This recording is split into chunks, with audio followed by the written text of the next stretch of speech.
we live inside a damaged structure. And we also bear responsibility for that damage because we don't do everything we can to constantly repair it.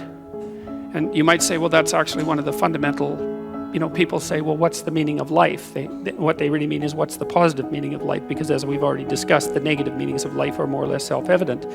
Well, the positive meaning of life is to be found in noting the state of lack of repair of the walled city that you inhabit, and then sallying forth to do something about that, to repair the breaches and to fix up the walls and to make the structure that you inhabit as secure and as productive as it possibly can be. And there's no shortage of opportunities to do that. You can do that in your own mind. You can do that in your own room. You can do that in your own household, in your local community. And maybe if you get good at doing it at all those levels, then you can start to look beyond that. And so there's challenges.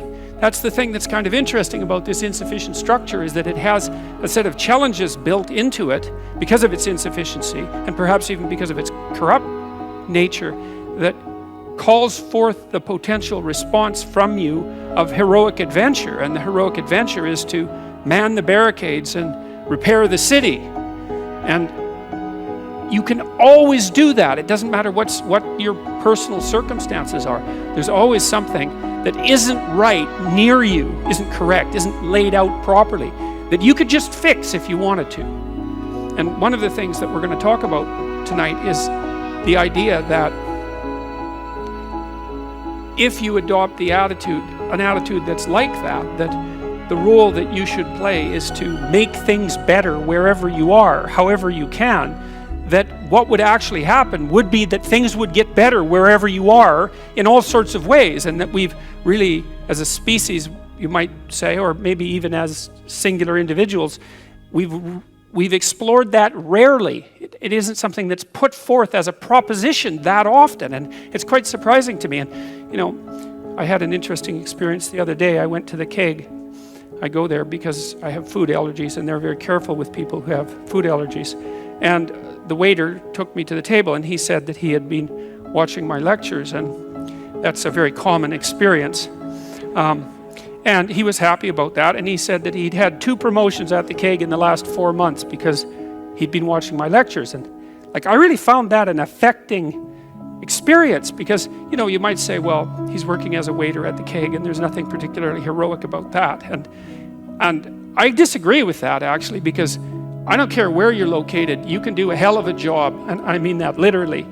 At whatever job you have, you can take whatever job you have and you can make it a real nice little piece of absolute misery. Or you can act like a civilized human being and notice that no matter where you are, there's a richness and a complexity that's completely inexhaustible right at hand. And then you can take that seriously, and you can say, well, I happen to be a waiter at the keg, and perhaps that's not what I expected, and he's a young guy, and perhaps that isn't where I want to end up, but it's not nothing. It's a rich environment, and I can make it a lot better if I want to. I can get along properly with my coworkers and not gossip behind their back, and I can treat my customers properly, and if an opportunity comes my way, I can take it, and I can see what happens. And so he said that's what he'd started doing, and that things were working out much better for him. He was in a much better job than he was 3 months ago. And 3 months, that's nothing, right? I mean, that's a nice trajectory. It's an uphill trajectory, and that's what you want, really. An uphill trajectory is actually even better than being somewhere good, as far as I'm concerned, because one of the things that really makes your life meaningful is the clear realization that you're headed somewhere better than you are now. And then it's even better if you also understand that there's a direct causal relationship between the things that you're doing and the steepness of that incline. And so I get a lot of letters from people like that, and they're most frequently young men, although not always.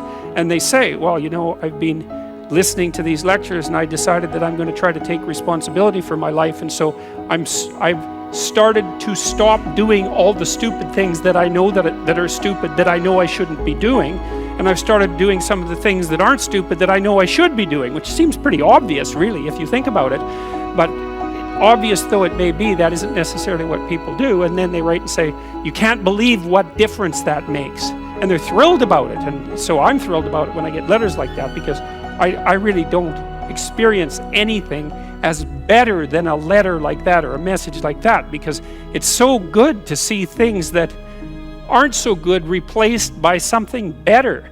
And I really do think it's an open question. I truly believe it's an open question to what degree we could make things better if that's what we actually aimed at doing. But if you were to pick, 3 rules for life that would lead you down a better path, what would they be? Well, I think not saying things you know to be untrue. That's a good thing. Don't lie. That's good. Be grateful. And then try to work for the best in yourself and other people. And maybe even broader than that. Try to work for the best, despite your cynicism and resentment. I suppose that's a form of gratitude as well. That's what love means fundamentally, is working for the best of things.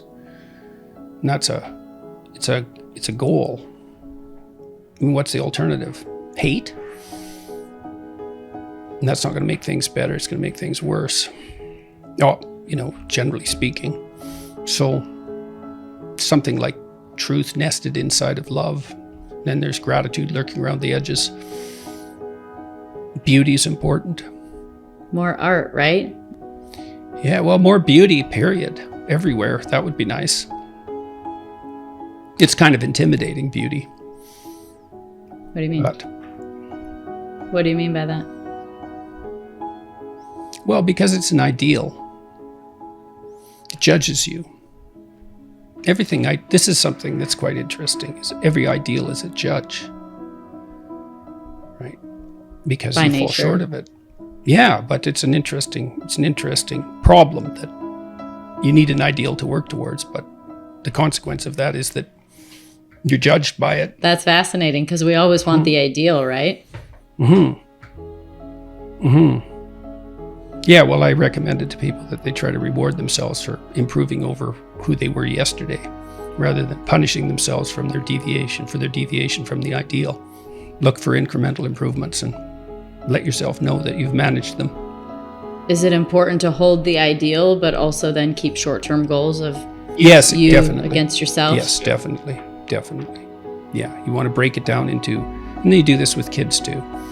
You want to set someone a task that will stretch them beyond their limit, but not be impossible, right? So that's part of being intelligent and careful within a relationship. Because it'd be nice to facilitate success. I mean, maybe it has to be punctuated by failure from time to time, but